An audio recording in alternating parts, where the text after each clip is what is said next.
je fais un petit rappel de ce qu'on a vu la semaine dernière. Je résume un peu. On a parlé de la high-tech, donc la technologie. Et donc, on a parlé de la technologie.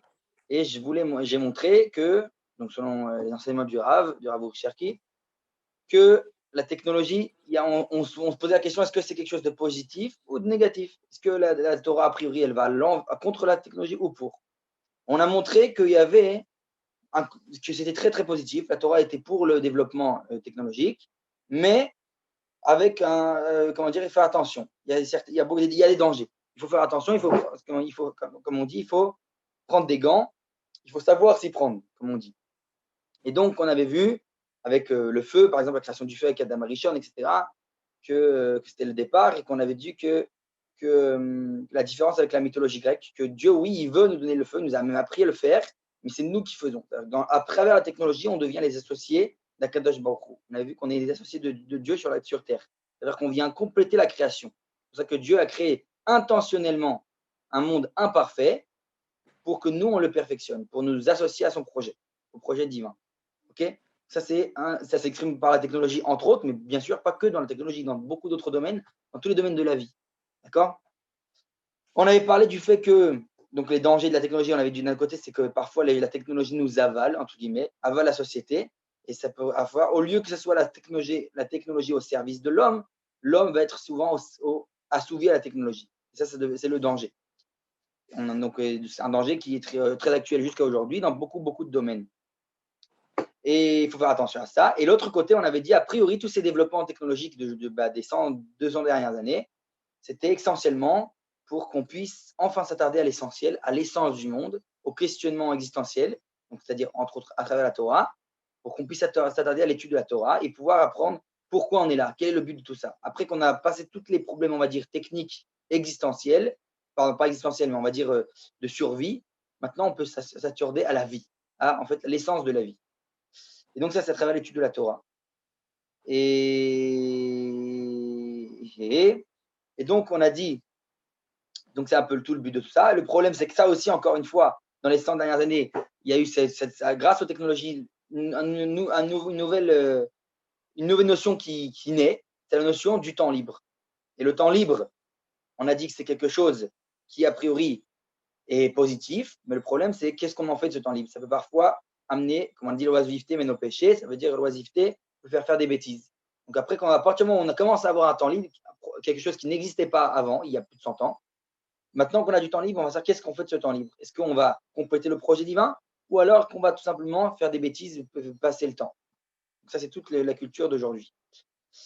Et donc ça, c'est à travers la technologie, ça nous permet de pouvoir avoir ce temps libre, mais dans le but essentiel, c'est de pouvoir s'attarder de s'occuper des choses essentielles de la vie, donc l'étude, etc.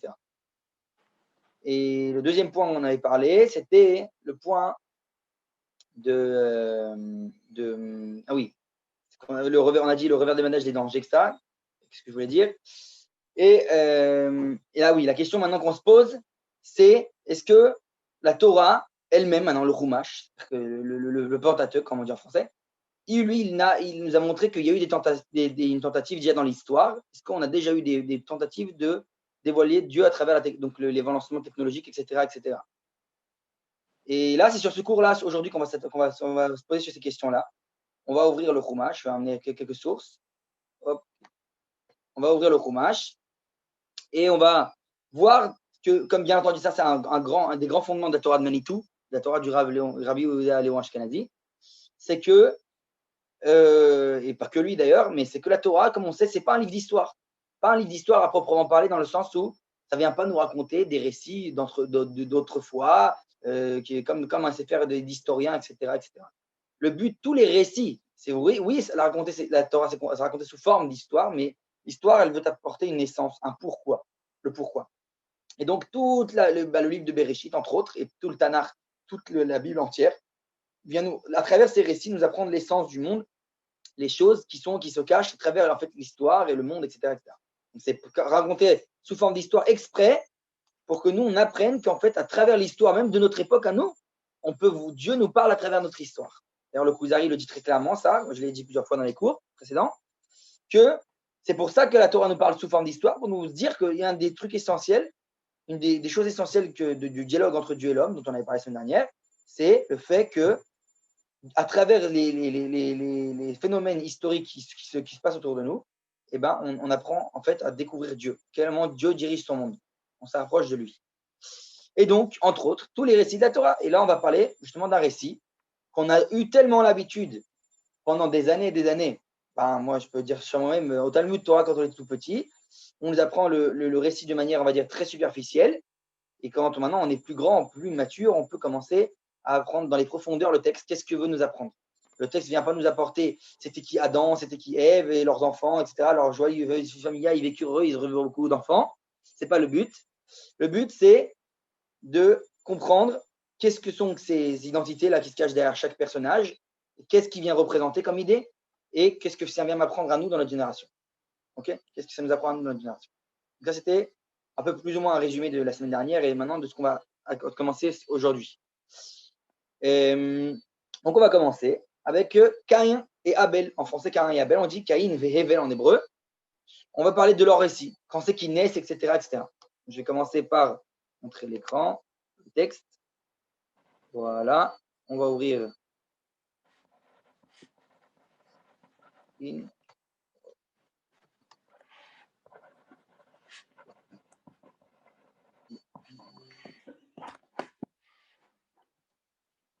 voilà.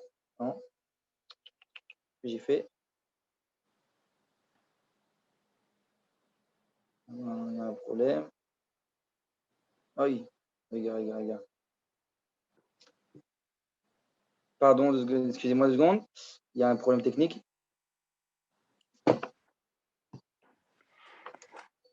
Il faut quoi la texte initiale?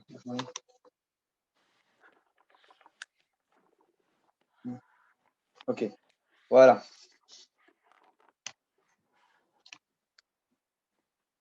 Vous voyez le texte là, tout le monde voit? Ouais. Je crois que c'est un schéma, mais je suis pas sûre. Ouais, là il y a un schéma. Ouais, je vais ok, juste ouais. bouger juste les autres textes, voilà. Voilà. Moi je veux Ouais, le texte. Voilà. Ça commence par là. Alors, le premier verset, donc c'est dans le livre de Bereshit, ok, au chapitre 4. Là-bas, on nous dit justement comment sont nés Caïn et Abel. Moi, je veux donc approfondir qui c'est ces personnages-là, Caïn et Abel, d'où vient leur prénom, etc. On va approfondir tout le texte. Pas que c'est pas un récit simple et, qui vient nous apprendre. Rak shniya chat. Non, pas de problème. Yana. Amassar nichba kol shniya.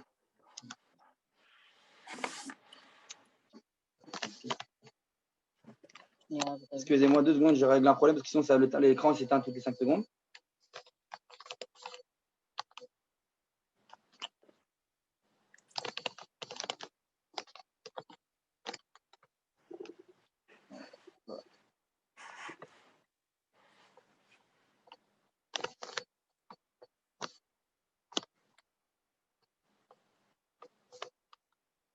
Attendez.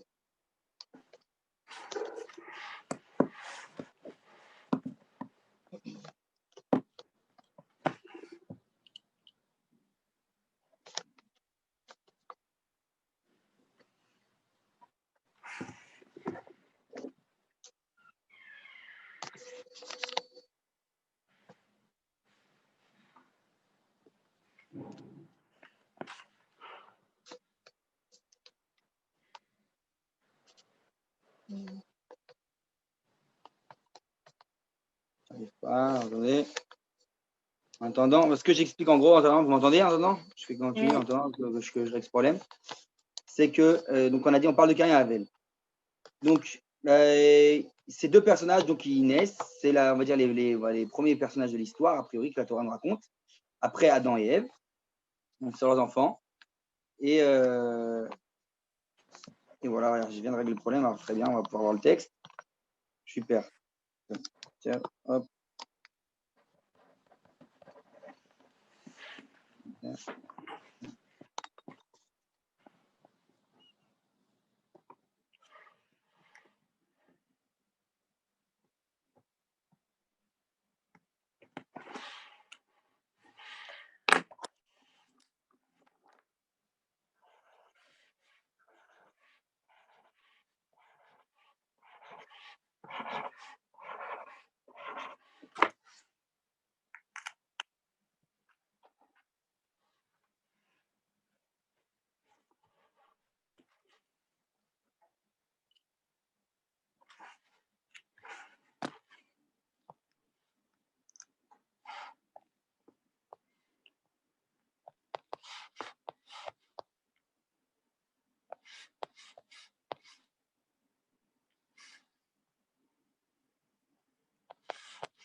Excusez-moi de la déconnexion, complètement désolé, il y a eu un problème, c'est déconnecté le Zoom. On t'excuse. Voilà. Voilà. Alors, hop, super. Voilà. Vous m'entendez tout le monde? Donc, on a dit qu'on est dans le texte. Je reprends le départ. Je dis on va parler des personnages de Caïn et Abel. De Caïn et Abel. Vous m'entendez tout le monde? Ouais. Dis-moi que vous m'entendez. Je suis sûr que tout le monde m'entend. Ouais. On t'entend. Oui, et il t'a dit que Exactement. c'était les On premiers va parler de Caïn et personnages de Abel. l'histoire. Voilà. Tu t'arrêtes Et ici. donc, on va comprendre, après leur personnage, quel est le lien avec la technologie, tout ce que j'ai dit, tout ça, la high-tech. Alors, on regarde, on voit ce que la Torah nous raconte sur ces personnages. On va commencer donc par Caïn, par Caïn. Va'adam yada et Rava ishto, vata'ar vateled et Caïn, vatomer kaniti ish et Adonai. Donc, il dit, et l'homme a connu sa femme, donc, et elle l'a enfanté, Caïn. Elle a dit, parce que j'ai acquis un homme qui, entre guillemets, qui, on va dire, l'homme à travers l'homme de Dieu, j'ai acquis Dieu. Alors maintenant, ce qu'on voit, donc, c'est le premier personnage, c'est Caïn. Va tosef la ledet, et arrive, et havel, va y hevel roetson, ve Caïn aya oved adama. Et donc, elle a rajouté d'enfanter son frère, Evel, et Evel était un berger. Et Caïn il travaillait la terre, un agriculteur. D'accord? Alors, je veux approfondir déjà 2 points. Comme j'ai déjà dit au départ, la Torah n'a aucun intérêt de nous raconter, comment dire, un récit stam. Tous les détails de chaque mot, il est pesé. Et donc, s'il est pesé, alors, attendez, je recoupe. S'il est pesé, donc ça veut dire que chaque détail qu'il nous a raconté, ça vient nous apprendre quelque chose. OK? Voilà, je reprends la vidéo. Donc, ce que je veux dire, voilà. On vient de voir que Caïn, il est agriculteur et que Evel, il est berger. Le premier point, c'est que le fait que Evel, déjà son nom en hébreu, ça vient de vanité. Comme on dit dans le livre de l'Ecclésiaste de Moshe, de Salomon, pardon. L'Ecclésiaste, il nous dit Evel Evalim, Akol vanité, tout est vanité, vanité, vanité, tout est vanité. C'est le mot Evel. En hébreu, le mot Evel, ça veut dire vanité. C'est-à-dire qu'il est superflu.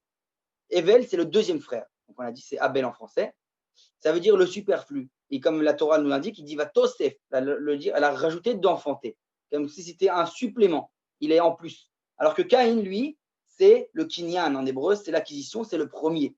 D'ailleurs, c'est pour ça que Caïn va avoir énormément de difficultés. Caïn, je vais dire son nom en hébreu, énormément de difficultés pour admettre l'autre, puisque lui, il est le premier. Pour lui, il est celui qui représente la continuité. Alors que Hevel, lui, nous a raconté la Torah comme, dès le départ, les mots qui sont employés, c'est arrive, son frère. Après, on sait que c'est son frère, parce qu'il vient de naître après lui, de la même mère et du même père. Donc la Torah, pourquoi nous accentue arrive, son frère?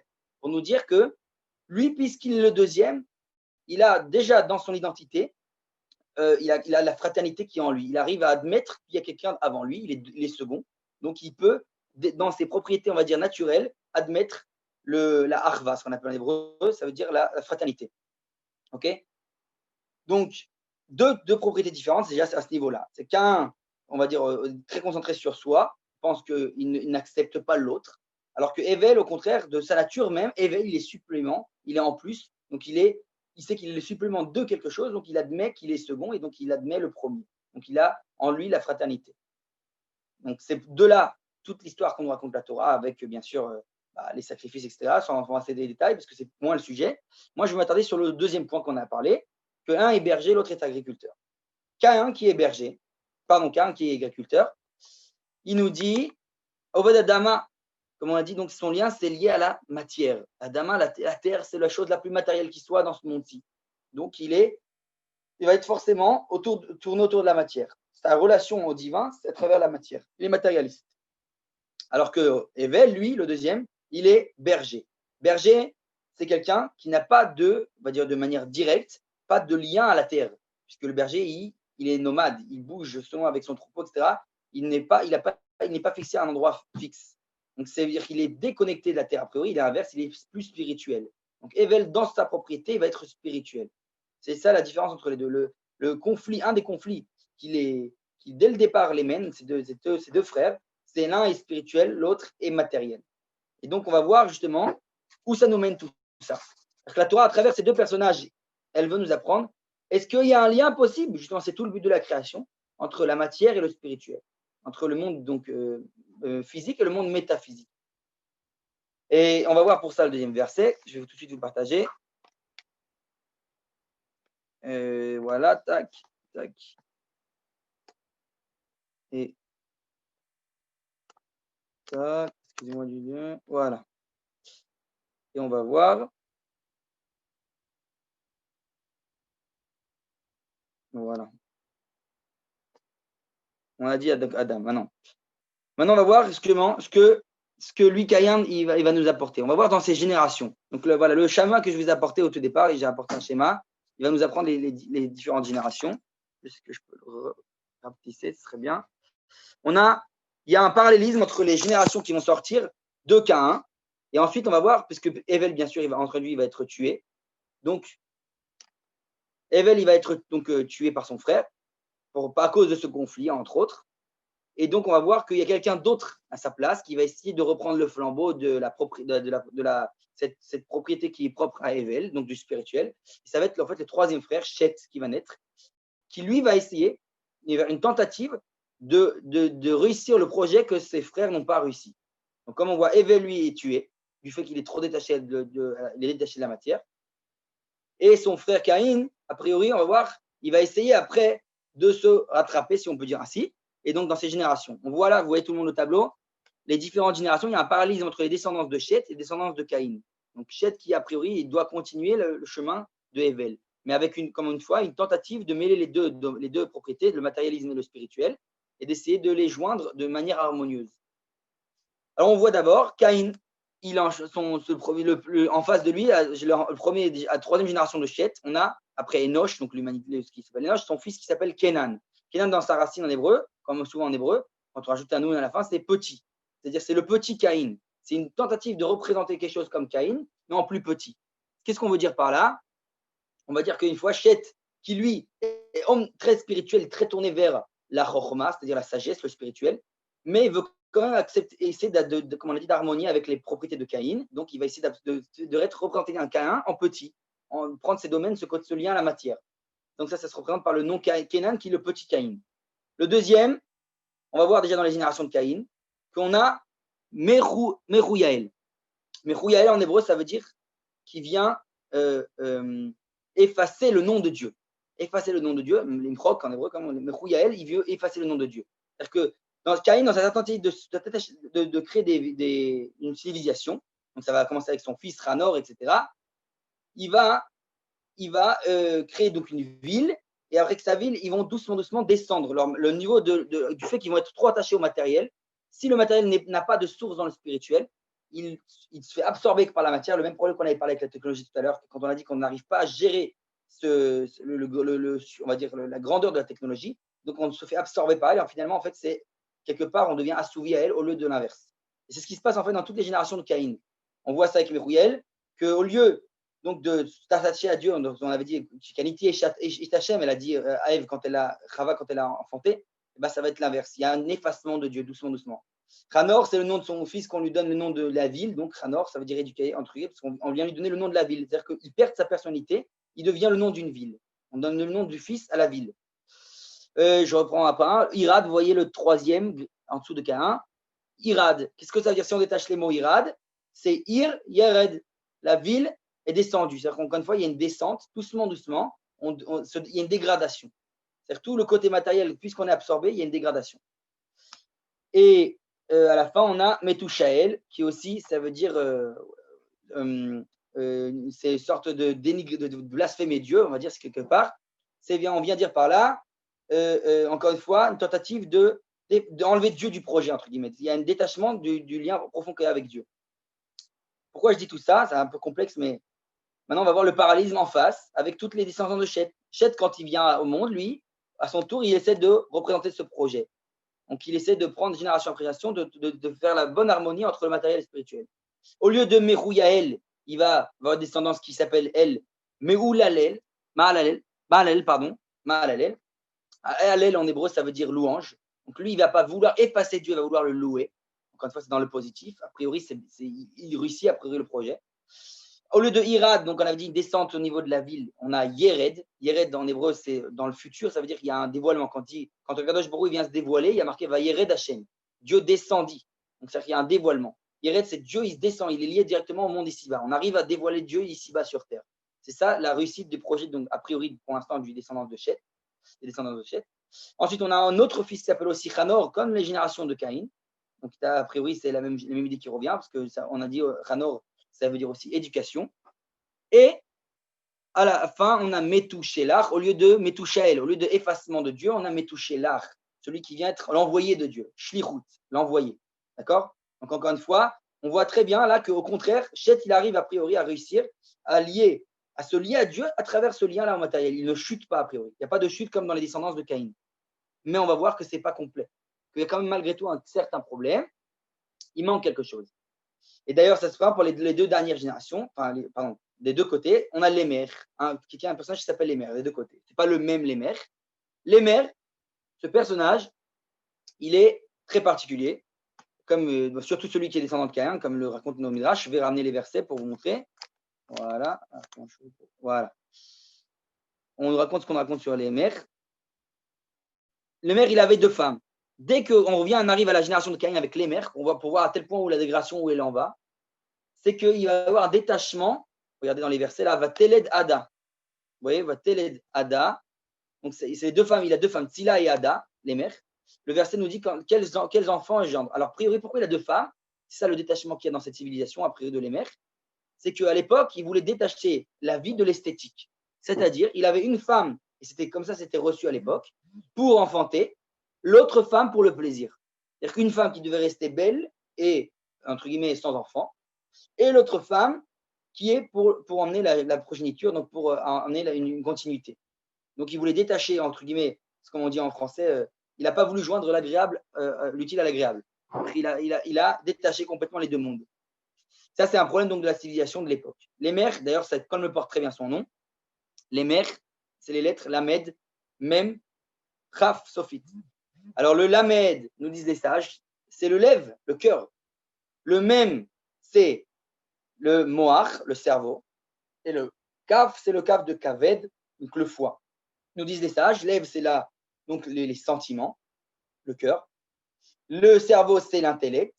Et le Kaved, c'est là où il y a la volonté, ce qui vient se réveiller la volonté, ce qui vient, entre guillemets, on va dire au niveau biologique, donner du sang à tout, on dit le foie, je crois, qui gère en fait la circulation du sang quelque part. À un niveau, il y a un lien avec le sang, en tout cas, le lien, appropriation du, comment j'ai oublié le nom en français, qui vient donner le sang aux membres, si on préfère. Pas comme le cœur, mais bon, bref. Ce que je voulais dire, l'idée, c'est que c'est la volonté, c'est bien révéler la volonté. C'est intérieur, c'est au fond. Maintenant, l'idée que je vais m'attarder, c'est quoi? C'est qu'on voit dans le nom Lémer que le cœur est avant l'intellect. Et ça, c'est le problème de cette civilisation.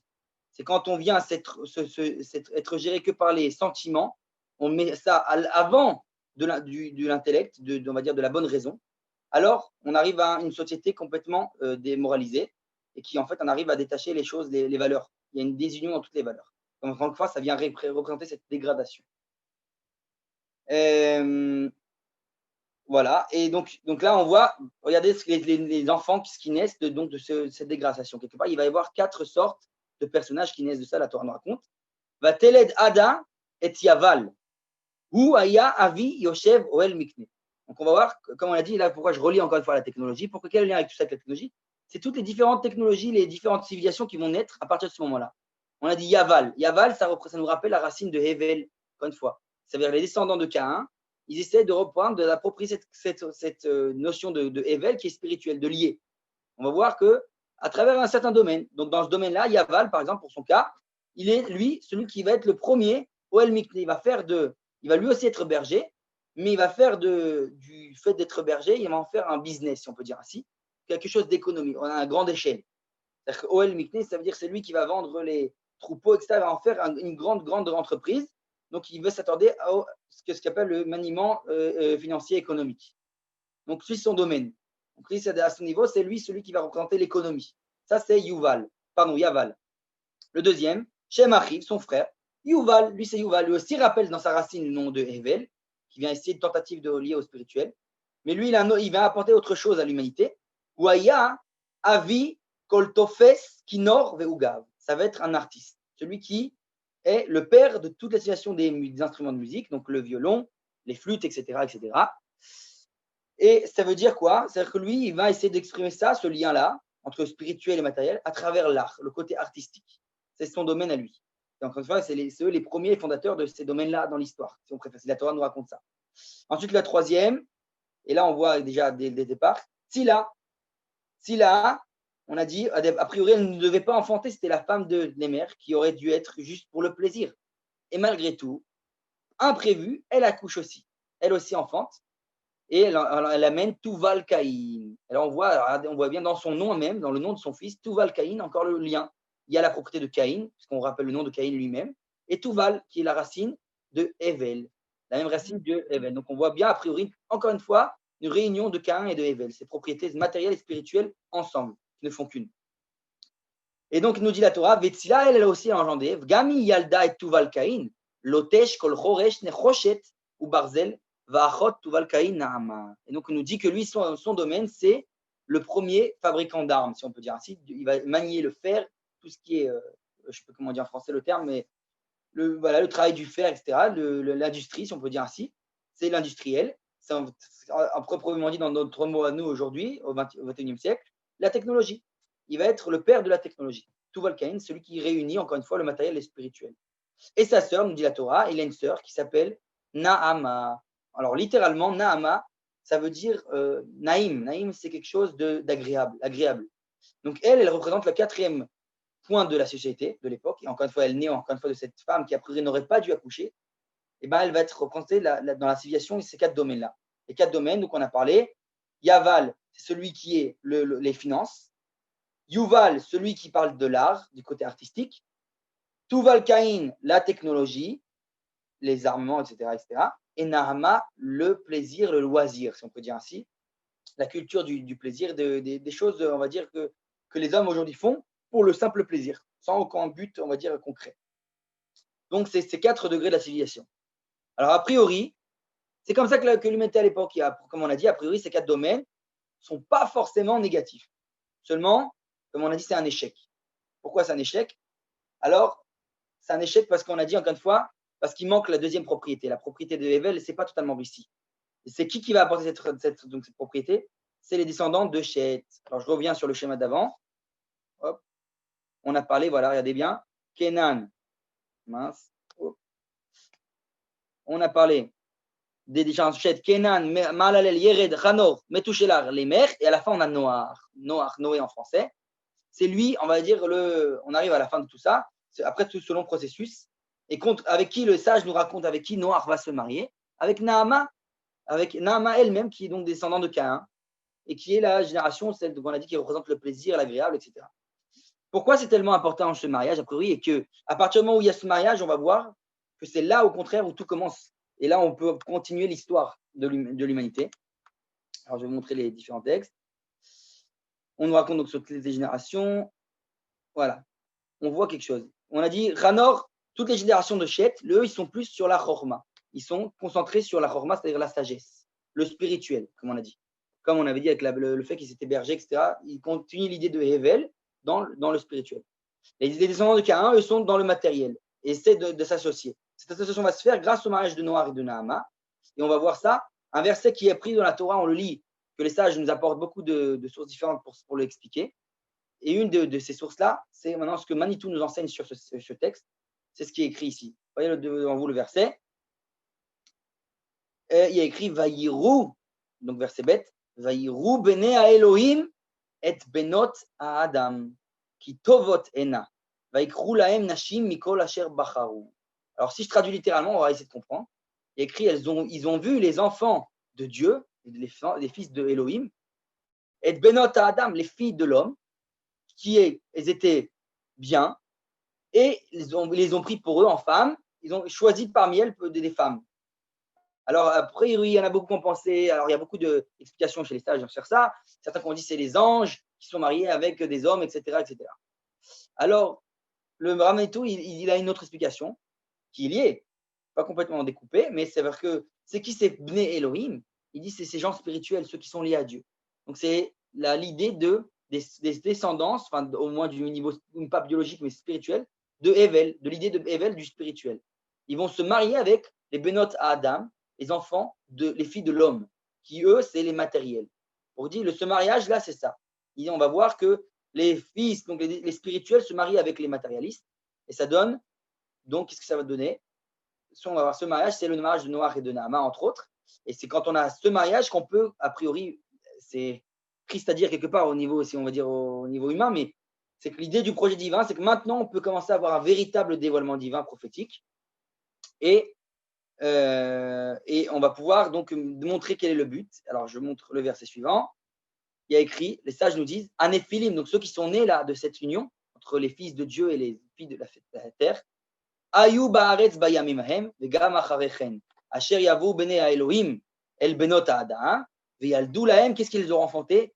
Hema, voilà le texte, voilà, Hema agiborim, asher me'olam anshe asher. C'est eux, la Torah nous dit, ce sont eux les giborim. Pourquoi la Torah nous emploie le terme de giborim? Le terme donc de ces eux si on traduit directement, les vaillants, les puissants. Alors le Rav Manitou nous enseigne une phrase très connue que les sages nous disent dans la Gemara, que un prophète, ne peut prophétiser que s'il y a trois choses. Que s'il est Haram, Gibor et Achir. Il doit être sage, Gibor donc vaillant, si je traduis littéralement, et Achir riche. Alors on a vu dans tous les deux grandes directions qu'on a vues avec Caïn et Hevel, les descendants de Caïn, ils se sont plus attardés au matériel, c'est-à-dire en fait à la richesse matérielle, au développement de la terre.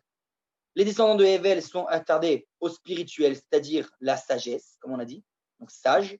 Mais qu'est-ce qui manque? On a dit pour être prophète, il faut être sage, riche et gibor. Gibor, on a dit, c'est la vaillant littéralement. Vaillant.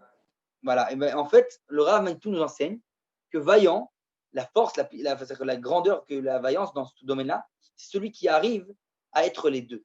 C'est celui qui arrive à être et achir et riche, pardon, et sage. C'est quelque chose qui après est très, très, très difficile. De manière générale, et on voit jusqu'à aujourd'hui, que les hommes, soit il y a des gens, c'est très, très rare de voir des gens qui sont à la fois très, très sages et à la fois très, très riches. Parce qu'en général, l'être humain, s'il investit dans quelque chose de sa vie, il va investir ou dans la richesse matérielle ou dans la sagesse spirituelle. Et c'est très difficile de trouver des gens qui ont les deux. Et c'est ça véritablement la gvoura, la vaillance. C'est ceux qui ont arrivé à faire les deux. Parce que c'est très difficile, c'est une grande épreuve à surmonter.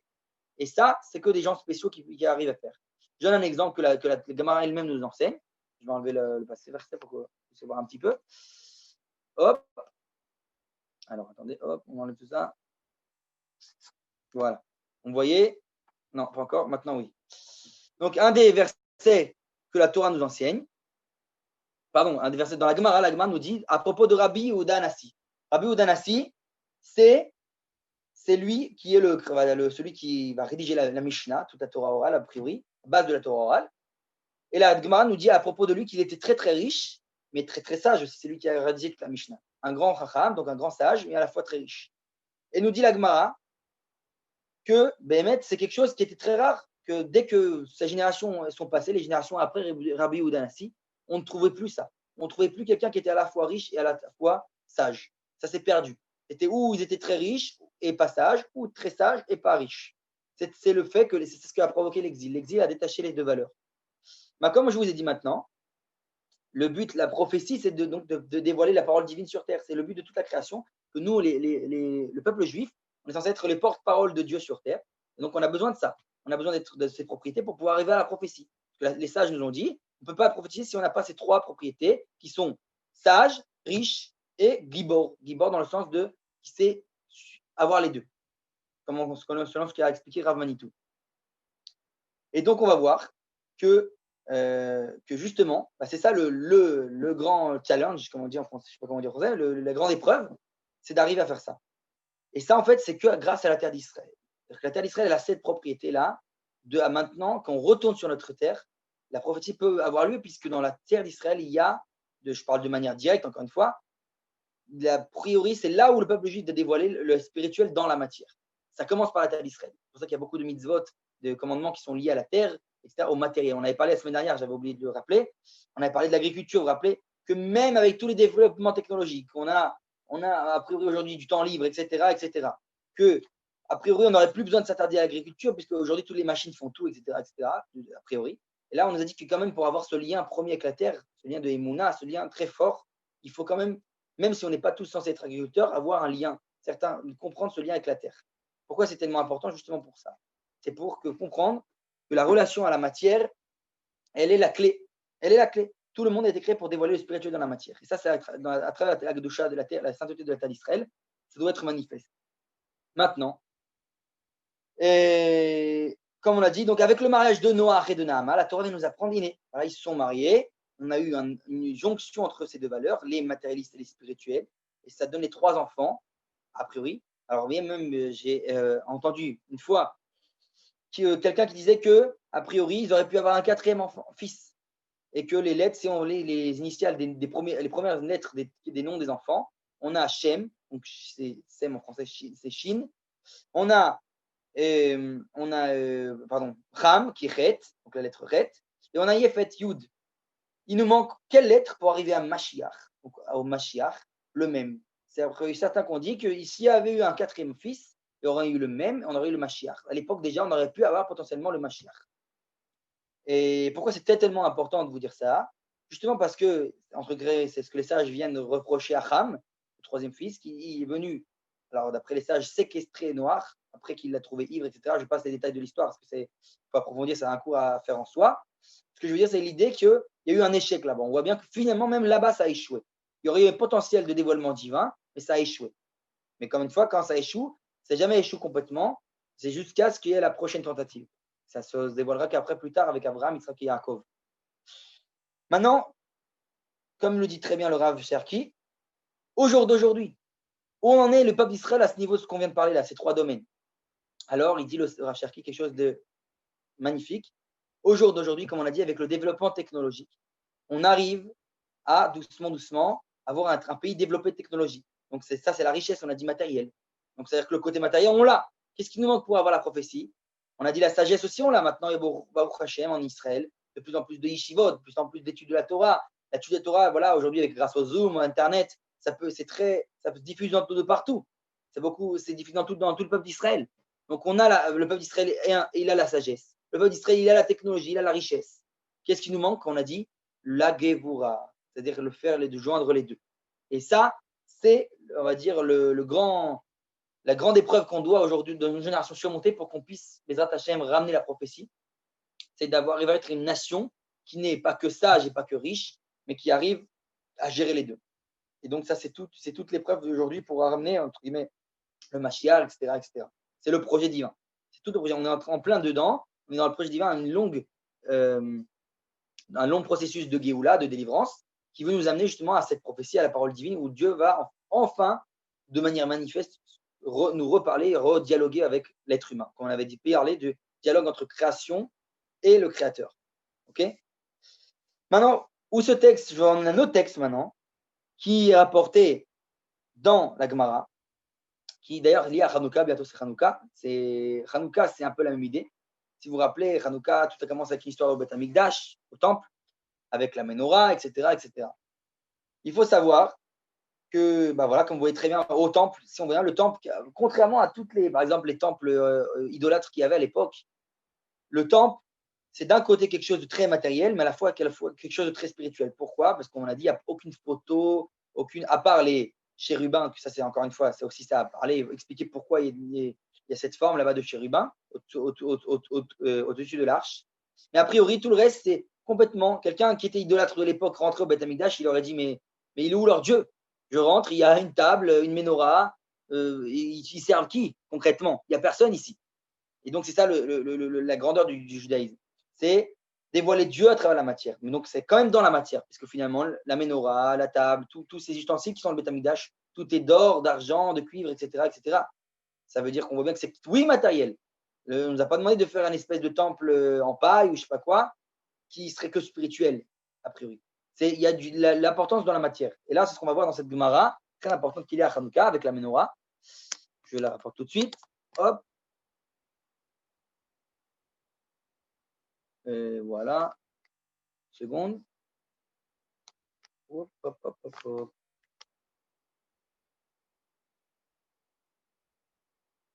Là. Regardez cette Gemara. Donc, c'est dans Maseret Rosh Hashanah. Nous dit comme ça. Rabbi Yossi, Bar Yehuda. Donc, on a Rabbi Yossi, fils de Yehuda. OK. Omer, Av Shel Etz. En parlant donc de la menorah, il dit même, elle peut même être faite, a priori, d'après la halakha, d'arbres, de Etz. Lo Yaase Keder Sheasu Malche Bet Hashmonaï. Même s'il l'a fait donc d'arbres, il dit, il ne fait pas comme ils ont fait les Hashmonaïm, donc à l'époque de Hanouka. Et ils lui ont dit, Amroulo. Alors, Keder Sheasu, il dit, Amroulo Misham Raya She Podin Shel Barzel Ayu. וחיפום בעץ והסירו אסום של כסף, חזרו ואסום של זהב. On voit qu'il y a une étape après étape.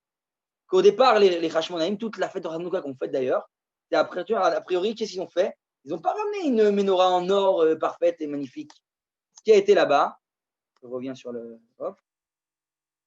Ce qui a été là-bas, donc, c'est une menorah. À la base, c'était du bois. Ils ont pris comme des barres de bois pour faire leur menorah. Une menorah comme ça, artificielle. C'est ça leur menorah qu'il y avait les Hashmonaïm, qu'ils ont pu allumer avec l'histoire des 8 jours, etc., etc. Tout ça, ça a commencé avec une menorah toute simple en bois. Et après, génération après génération, quand ils ont eu la possibilité, ils ont changé la menorah en bois avec une menorah en argent et ensuite en or. Il y a eu étape après étape. Et a priori, pourquoi c'est si important? Pourquoi ils ont tenté à laisser une menorah en bois? On a dit si toute l'idée c'est que spirituel. Alors quel est le but de faire une menorah en bois? Alors comme on a expliqué très bien ici avec tout ce qu'on a fait, on a dit qu'il faut lier le matériel et le spirituel. C'est tout le but de la création. Donc on veut montrer que oui, à travers la matière, il va y avoir un dévoilement spirituel bien plus grand que s'il n'y avait pas de matière. Là, ça veut dire que le spirituel ne peut se dévoiler pleinement que si il se dévoile à travers la matière. Et ça, c'est l'idée avec la menorah. Alors, je ramène une autre Gemara qui est liée à cette menorah. Et là, encore plus, elle s'exprime vraiment dans la halakha. Regardez, hop. Je ramène la deuxième Gemara qui est dans Maseret Menachot. Hop, 2 secondes.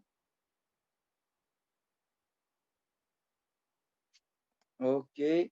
Je ramène la deuxième Gemara. Voilà. Maseret Menachot nous dit comme ça. Tanya nous amène une braïta. Une braïta, donc c'est l'enseignement après la Mishnah. Il y a écrit Kikar Zahav Taor. Donc, Kikar, c'est une quantité d'or pur. Il y a Seota et Kol Akelim Ahele. Ça, c'est ce qui est écrit dans le verset de la Torah. Kikar Zahav Taor, il y a Seota et Kol Akelim Ahele. Donc, il y a écrit que un Kikar d'or pur fera tous les ustensiles, ces ustensiles-là. La Gemara, elle dit sur ça Bazahav, si elle est venue en or, elle se dit Bakikar. Ena Bazahav, Ena Bakikar. Ce qu'il veut dire par là. Alors, donc, il dit si tu l'as fait en or, alors tu peux, oui, lui mettre un kikar, cette mesure-là. Si elle n'est pas en or, tu n'as pas besoin de cette quantité. C'est-à-dire que la Torah, elle t'a dit cette quantité que si elle est en or. Si elle n'est pas en or, tu n'as pas besoin de mettre cette quantité. Continue la Gemara. Gavia, c'est les coupes qu'il y avait sur la menorah. Kafrochea, les boutons et les fleurs. Vefrachea. Bazav, ban, gavaim, prachim, kaftochim, vefrachim. Ena bazav, encore une fois, si elle est en or, nous disait sage, alors oui, on doit lui mettre tous ces détails que la Torah a mentionnés, les fleurs, les coupes, etc., etc. Mais si elle n'est pas en or, on ne lui met pas. On ne rajoute pas cette beauté, ces ustensiles. Qu'est-ce que ça vient d'exprimer, cette idée? Je reviens à même. Qu'est-ce que ça vient d'exprimer, cette idée? Ça vient nous exprimer justement que si on a un dévoilement dans la matière, alors on peut dévoiler jusqu'au bout. C'est ce qui se fait. Si la menorah elle est en or, c'est-à-dire que c'est la matière que la Torah a voulu a priori qu'elle soit, alors on peut aussi mettre des fleurs, des coupes, etc. Tous ces petits détails-là, ces fleurs, etc., elle ne c'est pas pour rien. C'est pour un dévoilement encore plus grand. Mais si elle n'est pas en or, alors on ne peut pas. Donc ça veut dire, entre guillemets, si tu n'as pas la bonne matière, il y a un manque dans le dévoilement. C'est exactement ça. C'est-à-dire que de la même manière, voilà, j'ai parlé de la menorah, c'est la même manière pour nous-mêmes. C'est nous comme ça. Les gens font erreur parfois. Ils pensent que je peux m'attarder, faire des jeûnes complets pendant des jours et des jours, ne pas manger, essayer d'être très spirituel. Alors oui, c'est sûr, comme le dit le Messilat Jarim, la Voix des Justes, dans la Voix des Justes, son livre, Ramchal, il nous dit qu'il y a une étape dans la vie, si tu vas arriver à la doucha, où tu dois te détacher de la matière. Mais ça doit être une étape. Souvent, l'erreur, dans beaucoup de religions, et parfois même certains dans le judaïsme, croient qu'il y a un idéal de se détacher de la matière. Alors qu'à l'inverse, le judaïsme, il vient dire, à l'inverse de toutes les autres religions, que, d'ailleurs, on n'est pas une religion, il le dit très clairement le judaïsme, à cause de ça qu'on n'est pas une religion, il vient dire on doit dévoiler le matériel, le spirituel dans la matière. C'est tout le but. Et donc, c'est pour ça qu'on doit, le Beth Amikdash de ustensiles en or, etc., etc., tout est détaillé dans les moindres détails pour dévoiler dans la matière. C'est pour ça que, comme une fois, si moi je veux dévoiler ma neshama, mon âme, je suis obligé d'avoir un corps bari. En hébreu, on dit saint, mais saint S-A-I-N, pas saint S-A-N-T, pas dans le sens de la sainteté. Saint, de manière saine, vivre de manière saine. Si je veux dévoiler la sainteté, je dois avoir une vie saine. C'est-à-dire que si ma vie matérielle n'est pas saine, alors ma neshama qui se dévoilera aussi sera manquante. C'est-à-dire que ma neshama ne pourra pas se dévoiler de manière pleine. C'est là l'erreur. Tous ceux qui ne comprennent pas que tout le but de le judaïsme, c'est de dévoiler une âme qui s'habille sur un corps, alors il perdra même dans son âme, elle sera manquante. Une âme faible ne peut pas se dévoiler. C'est de là toute la importance qu'on a dit à Rabbi Yehuda Hanassi, qui a d'être aussi riche et aussi sage. L'unir, le Cain et le Havel. Okay, c'était tout le but, unir matériel et spirituel. Et d'ailleurs, tout le judaïsme, vous voyez, le Shabbat, qu'est-ce qu'on fait à Shabbat? On ne va pas commencer à faire des jeûnes et compagnie. Au contraire, on mange énormément. C'est le but de sanctifier la matière, la nourriture. Et on fait le kiddush. On sanctifie sur quoi? Sur du vin. Sur qui le vin, dans beaucoup d'autres religions, est quelque chose a priori profane. Ça peut amener à l'ivresse, etc., etc. Dans le judaïsme, c'est sur ça qu'on va sanctifier le kiddush. Précisément, on va le faire sur le vin. Pareillement, pour le mariage, chose qui est aussi dans beaucoup d'autres religions quelque chose de profane et de, a priori, un peu, on va dire, dénigré. Dans le judaïsme, on appelle ça kiddushin. Kiddushin, c'est le mariage. C'est l'union entre l'homme et la femme. Cette union qui, a priori, est une union charnelle, matérielle, c'est ça qui va dévoiler toute la sainteté. Donc, tout ce qui est matériel dans le judaïsme vient dévoiler le spirituel qui est dans la matière. Donc, c'est un spirituel bien plus grand. C'est ça tout le but de la création. Et on en répète encore un autre exemple, je vais donner le fait que, par exemple, les toilettes. Quand on va faire nos besoins, on dit une bénédiction. On sort des toilettes, on dit une bénédiction. On sanctifie Akadosh Baruch Hu, etc., etc. Un jour, le Rav Yehoshua Tzukaman, pour ceux qui connaissent, est venu vers lui comment on appelle, un français, un curé, et lui a dit, vas-y, dis-moi, qu'est-ce qu'il y a de particulier dans votre judaïsme? Le Rav Tzukaman, il a ouvert le Shulchan Aruch, les halachot, donc les lois qui parlent de quand on va faire nos besoins. Et il a commencé à lui ouvrir les lois, différentes lois qu'il y a écrites dans le Shulchan Aruch, donc a priori quand on va faire nos propres besoins. Et le curé est étonné, il lui dit, mais je ne comprends pas, c'est ça ce qui est spécial chez vous? Le Rav Tzukaman lui répond, oui, c'est ça qui fait toute la différence entre nous et vous. C'est que vous, dans ce domaine-là, dans les choses a priori basses de la matière, vous n'arrivez pas à voir le spirituel. Nous, le judaïsme, on vient sanctifier tout, même les choses les plus basses dans le monde matériel, même les choses qui paraissent grossières, etc. Donc, c'est ça toute la différence. Et d'ailleurs, là, un des principes de Emouna, qu'on est tous obligés de croire dans le judaïsme, okay, c'est Triat Hametim, la résurrection des morts. Pourquoi, a priori, si tout le but était que spirituel, pourquoi on a besoin de ramener une âme dans son corps? Tu aurais pu dire, viens, on reçoit le jugement dernier que dans le monde des âmes, et c'est tout. Non, la Torah vient nous dire, le but, c'est de réunir les deux ensemble. La matière, le corps, avec l'âme. C'est que comme ça que tu peux être jugé au jugement dernier. Parce que c'est tout le but, tout le projet divin, c'était de dévoiler le spirituel dans la matière. Donc, pour savoir si tu as réussi ton projet, il va falloir te remettre à l'état, voir où s'en est cette union entre ton corps et ton âme. Donc, on a compris, c'est tout le but de la création. Maintenant, je vais rapporter, j'ai parlé de Caïn et Abel, je vais en finir sur ça, je vais lier ça à la paracha de la semaine. On nous a parlé, on va en parler encore, une paracha ou deux, du lien entre Yaakov et Esav, entre les deux frères jumeaux, a priori, Yaakov et Esav, que en fait, la Torah nous raconte sur eux, c'est la même chose qui se répète historiquement, comme on a dit que finalement, avec les générations futures de Noé et de Nahama, ça va être un échec, ça va se revenir sous d'autres formes avec Abraham, Yitzhak et Yaakov. Et donc, Yaakov et Esav, c'est cette idée qui vient de représenter. Yaakov, comment il nous est représenté dans la Torah? Dans la Torah, on nous dit qu'il est Yaakov, Ishtam, Yoshev, Ohalim. C'est l'homme simple qui s'assit dans les tentes. C'est l'homme spirituel. C'est celui qui étudie la Torah tout le temps. Et Esav, a priori, lui, non. Lui, c'est un chasseur. Ishtaïd. Lui, il vient chasser, il donne donc à manger à Yitzhak, etc.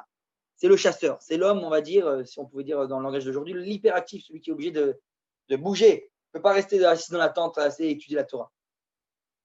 Donc, avant, on va dire que Esav ne devienne ce qu'il devienne. Ça, le Rav Manitou, il a tout le temps insisté sur ça. C'est que Esav n'était pas, comme bien sûr, c'est contre le judaïsme de croire que Esav était voué à être un mécréant, un rachat. Il est devenu mécréant. C'est-à-dire que à sa base, ses propriétés qu'il avait, c'est des propriétés qu'il aurait pu prendre dans la bonne direction. Il aurait pu prendre ce côté matériel et en faire une bonne chose. Il a échoué dans ce projet-là. En tout cas, ce que je veux dire, c'est que c'est exactement la même idée qui revient entre Caïn et Abel. On a parlé de Caïn, le matérialiste, Evel, le spirituel. Ça se représente avec ses deux frères encore. D'ailleurs, dans la Torah, on nous mentionne Yaakov de la même idée qu'avec Evel, comme on a parlé au tout départ. Yaakov, il est représenté comme celui qui arrive. Encore une fois, on dit son frère. Il est le deuxième, le second. Donc, c'est lui qui peut admettre la fraternité. Il est second à Esav. Et Yaakov, il est représenté aussi son nom, Yaakov. Ça vient de Ekev, le talon. Il vient, comme la Torah nous raconte, qu'il tiré par le talon de Esav. C'est lui qui tire le talon de Esav. Il vient après son frère. Donc, tout ça peut lui amener d'une propriété naturelle qui va être admettre l'autre, puisqu'il est né après l'autre. Donc, c'est ça la propriété de Yaakov. Esav, lui, ça vient de Assouï. Assouï, il est fini. Il est parfait. D'ailleurs, il est saïr, il est poilu, la Torah nous dit. Ça veut dire quoi, saïr? Ça veut dire que de manière générale, un bébé ne naît pas, on va dire, très, très poilu. Le poil, c'est un signe de tu es arrivé à un stade où tu es à la fin du stade, tu es fini. Quand tu es un début de stade, tu es imberbe. Les poils, ils se développent plus tard. Donc, le fait que Savinou est poilu, ça vient nous apprendre, il est a priori fini. Il est dans le monde du fini, Assouï, il est déjà fait. Il est a priori dans le monde du parfait. Alors que Jacob, il y a tout à faire. Donc, encore une fois, c'est ces deux idées qui viennent se rencontrer. Et d'ailleurs, c'est dans le secret, tout ce qui va se passer entre Yitzhak et Rivka, c'est le sujet qui va être celui qui va pouvoir réunir les deux, faire l'harmonie entre les deux.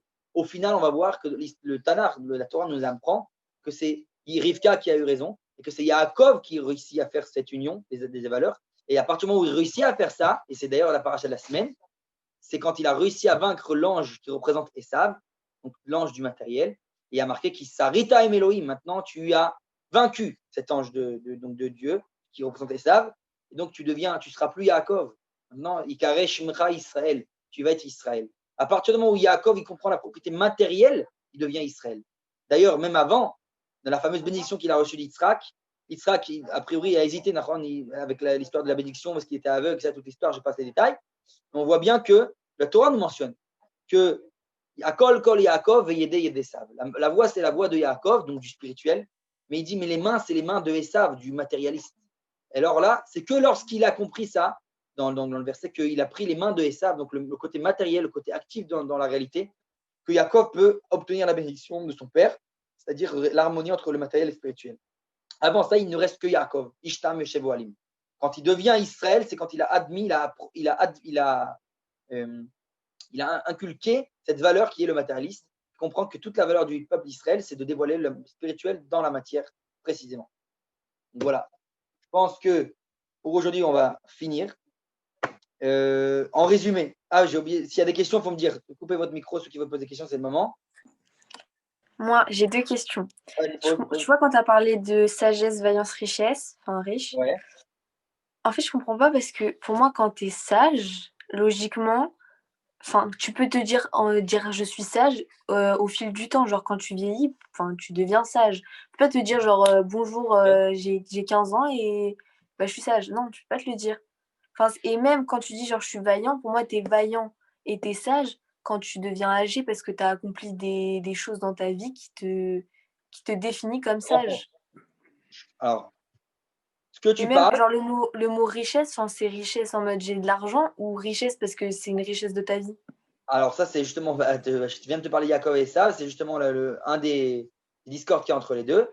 C'est que Yaakov, il dit, c'est sa vraie richesse, c'est quoi? C'est qu'il est content de son sort, finalement. Mais même si on a dit que finalement, on a besoin quand même de cette richesse matérielle, malgré, on va dire au niveau objectif, mais au niveau subjectif, c'est déjà être content de ce que j'ai. De manière générale, quand toi, tu es content de ce que j'ai, alors c'est la richesse, on va dire au niveau spirituel. Mais donc, concrètement, il faut aussi une certaine richesse matérielle. Concrètement, un dirigeant ne peut pas être dirigeant s'il manque de moyens. Ça, c'est le côté, on va dire, concret. Maintenant, que tu m'as dit avec, tu m'as dit avec Vayanza, la sagesse, et avec l'âge, quand on prend de l'âge, c'est sûr que c'est une forme de sagesse, ça. Mais ce n'est pas de cette sagesse-là qu'on parle. Ça, c'est une sagesse d'expérience de vie, etc. C'est une certaine sagesse, je ne dis pas le contraire. Mais on parle d'une sagesse qui est aussi à travers l'étude de la Torah. C'est-à-dire que oui, c'est sûr qu'une sagesse qui va être acquise dans l'expérience, etc., c'est une autre forme, parfois même plus élevée que la sagesse apprise dans l'étude. Mais là, ça ne vient pas annuler la sagesse de l'étude. Ça se rapporte, ça s'habille sur. L'expérience, c'est un ajout sur cette sagesse. Mais d'ailleurs, c'est pour ça que les sages, ils appellent les chachamim, ils appellent les sages zekenim.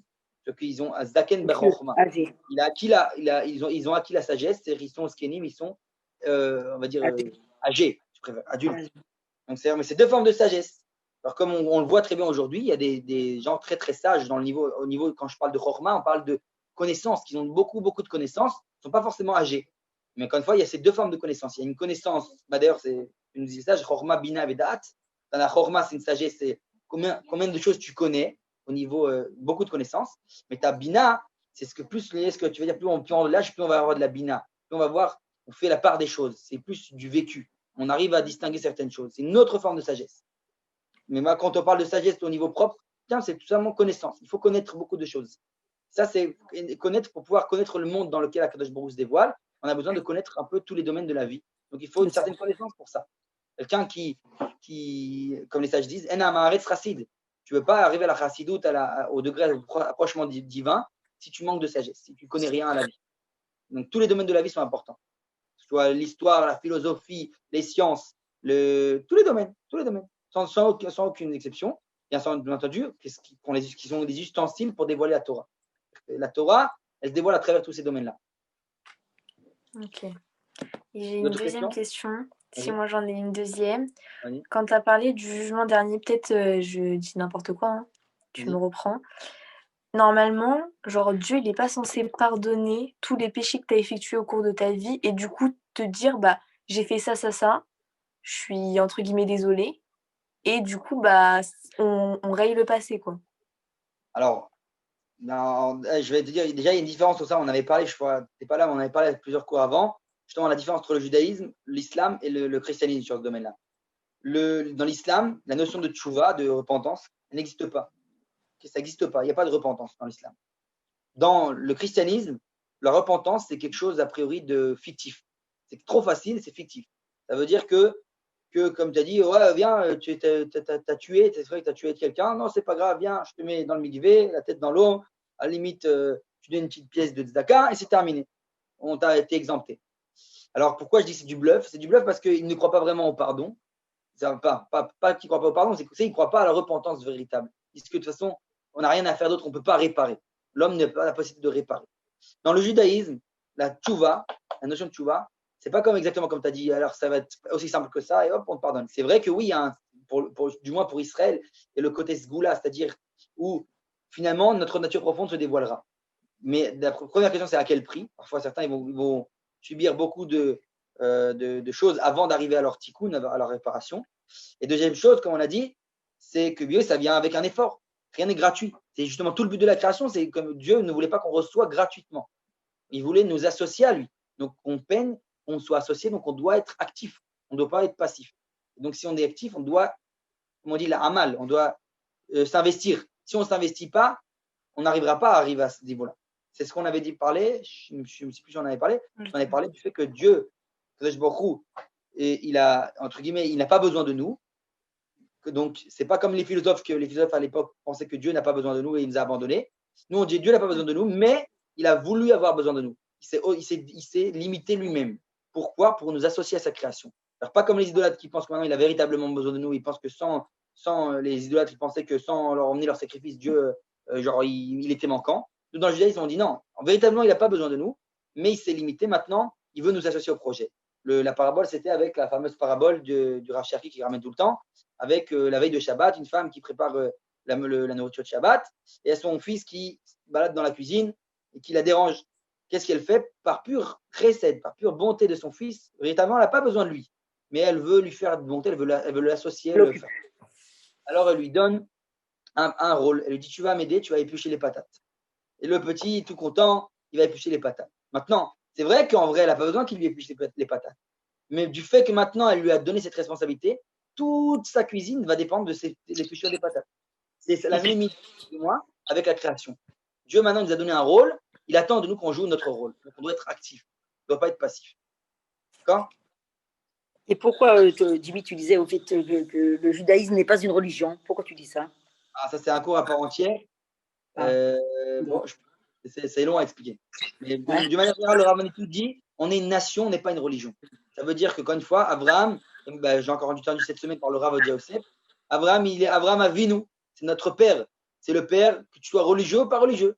C'est notre ancêtre. Donc on est une nation.